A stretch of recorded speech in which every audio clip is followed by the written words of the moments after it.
오바댜서는 여호와의 종이라는 뜻을 가진 오바댜 선지자가 에돔의 심판에 대해서 예고하는 하나님의 말씀을 담은 책입니다. 이 책은 구약만이 아니라 신약까지 통틀어서 가장 짧은 그런 성경책입니다. 이 선지자는 유다 출신이에요.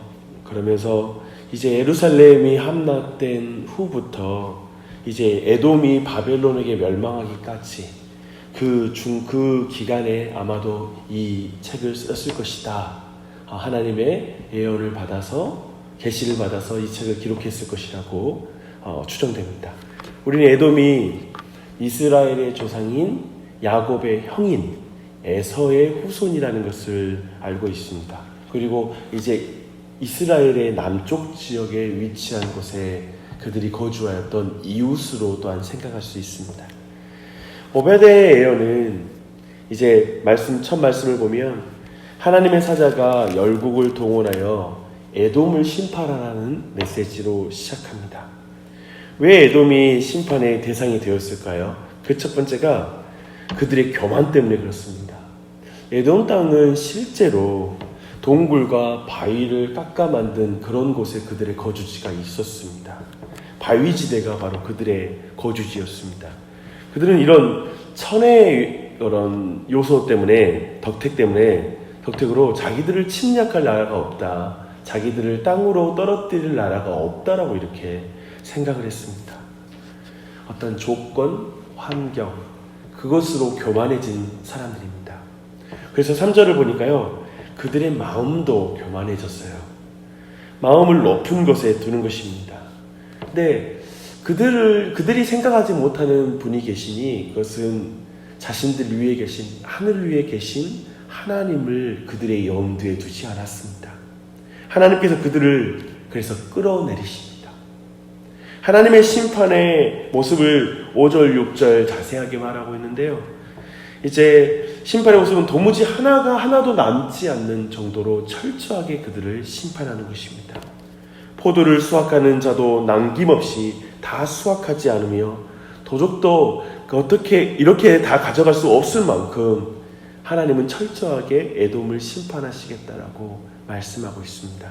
에돔은 자기와 동맹한 나라들로부터 배신을 당할 것이고, 그리고 이전에 자기가 자랑하던 지혜와 지식이 무색할 만큼 그런 심판을 경험하게 될 것입니다. 에돔이 하나님의 심판의 대상이 된 두 번째 이유가 또한 나옵니다. 하나님의 백성 이스라엘에 대한 그들의 태도 때문에 그들이 심판당한다는 것을 10절에서 14절에서 말씀하고 있습니다. 이제 바벨론의 군대가 유다를 침공해서 그 땅을 멸망시켜요.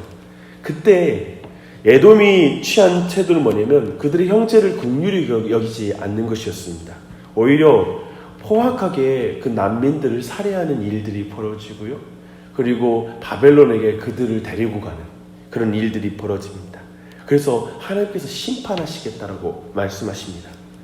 비록 유다와는 형제의 관계 속에 있는 그런 족속임에도 불구하고 에돔은 유다의 멸망의 날 바벨론과 다를 바 없이 행동했던 것이죠.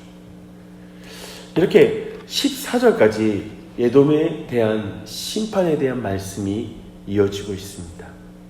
그런데 좀 여기에서 정리할 것이 좀 있습니다. 왜 오바댜는 에돔의 심판을 예언하는 것입니까? 굳이 자칫 성경에 있어서는 안 될 편협한 민족적인 감정, 오랫동안 해묵은 역사적인 감정을 여기서 이렇게 드러낸 것인가? 라고 오해하는 이들이 있습니다.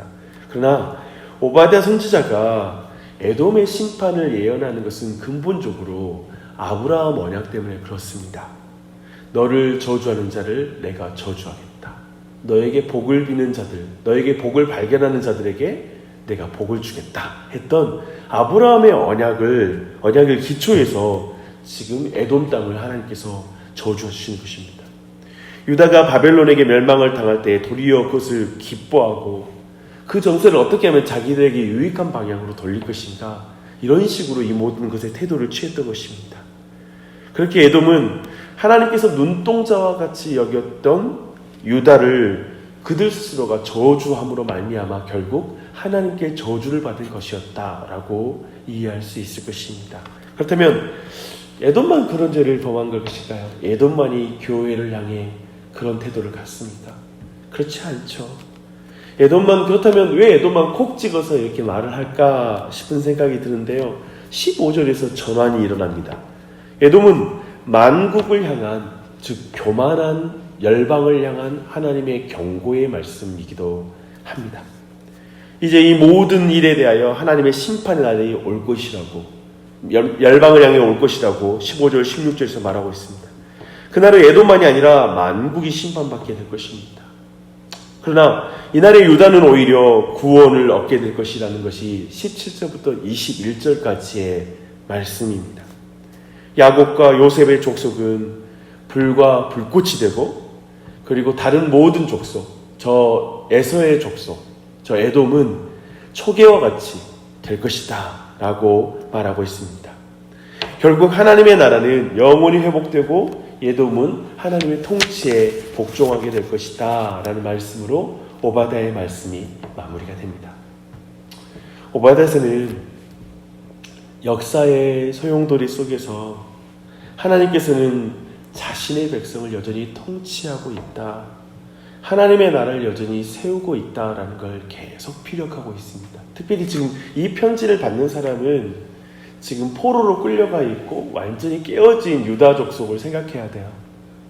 그리고 그들은 주위에는 에돔, 여전히 에돔이 비웃고 있고, 너희들은 멸망했어, 너희들은 저주받았어라고 비웃고 있고, 주변에도 사람들이 그렇다라는 그 상황을 상상했을 때 이 말씀이 어떤 위로를 줬을지를 생각해 보십시오.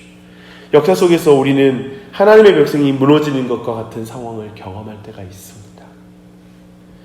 나의 개인적으로는 내 신앙이 다 무너진 것 같아서 주변 사람들이 다 나를 비웃고 있다라고 느껴지는 그런 신앙의 그런 어려운 시절을 경험할 때가 있습니다. 수치를 당할 때가 있죠. 그래서 주변에 오히려 하나님의 백성이 무너지는 것 같고, 그리고 하나님의 백성이 무너지는 것을 보고 기뻐하면서 사람들은 잘 되었다라고 이렇게 말하기도 하죠. 그러나 결국 하나님의 나라는 회복될 것이고 영원히 세우실 것입니다.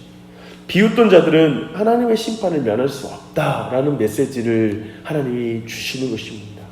오바댜서는 이런 상황에서 하나님의 백성들을 위로하고 그들에게 믿음과 소망을 주는 메시지라고 이해할 수 있습니다. 사실 이 말씀을 오늘날로 우리가 적용해야 되지 않겠습니까? 참으로 오늘날 조국교회의 현실을 그대로 말하고 있지 않습니까? 세상의 비움거리가 된 교회의 모습이 참 안타깝죠. 여기저기에서 탄식 소리가 나오고 있습니다. 이번에 또한 코로나19 때 교회의 감염에 대해서 두고 세상이 댓글을 달고 비웃는 장면을 보면서도 일견 우리가 조심성이 없어서 그런 것일 수도 있지만, 한편 여러 다른 경우와 비교하면 참으로 세상이 진리와 예수 그리스도를 싫어하고 미워하고 비난한다라는 성경의 말씀이 참 이 모든 것에도 스며 있다는 것을 충분히 잘 알 수 있습니다. 그런데 어떤 면에서 교회가 무너지는 것을 이렇게 기뻐하는 사람이 있고 비웃는 사람들도 참 많은 그런 시대입니다.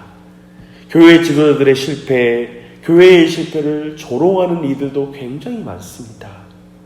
교회는 망하는 것처럼 보입니다. 그러나 망하는 듯 보일지 모르지만 교회는 망하지 않습니다. 그걸 말씀하고 있죠. 성도도 망하는 것 같지만 망하지 않습니다. 사방으로 우겨쌈을 당하여도 쌓이지 않는 것이 성도의 운명입니다. 이것을 믿으십시오. 이것이 곤경과 낙심천만한 환경에 있는 하나님의 백성들에게 믿음을 더해주는 동시에 그들을 비웃는 자들 앞에서 담대하게 자신의 삶을 살 수 있게 해주는 그런 능력이 됩니다. 강력한 메시지로 이 시대뿐만 아니라 오고 오는 모든 남은 자들에게 주시는 하나님의 말씀인 것입니다. 기도해서 뭐하냐? 말씀 공부해서 뭐하냐? 제대로 살지도 못하면서 뭐 하려고 교회에 모이느냐? 아니 뭐 제대로 살지 못하면서 코로나같이 위험한 시대에 교회에 모여서 기도하고 그러느냐? 한편 맞는 말처럼 보여서 모든 신앙의 삶에 자신이 없고 의욕이 없는 시대인 것 같습니다. 무엇이 잘못된 것인지 혼란스러워 확신을 가지지 못하고 어쩌면 많은 신자들도 자신의 소견에 따라 그래 뭐 그 말도 맞지 뭐 하면서 자신의 소견에 맞춰 살아갑니다. 굉장히 위축된 사람들이 많습니다. 그런 시대에 오바댜서는 이렇게 말합니다. 낙심하지 말아라. 바르게 기도하고 말씀을 보며 바른 신자의 삶을 사는 것을 성실하게 걸어라. 다시 너의 자리를 회복하라 라고 말씀하십니다. 지난 주일 사도 바울이 에베소 장로들에게 말했던 거죠. 어떤 환난과 핍박이 있어도 겸손하게 눈물을 흘리며 그리고 정말 인내하며 섬기는 삶을 포기하지 말아라. 주님을 증거하는 삶을 멈추지 말아라. 이렇게 말씀하시는 것입니다.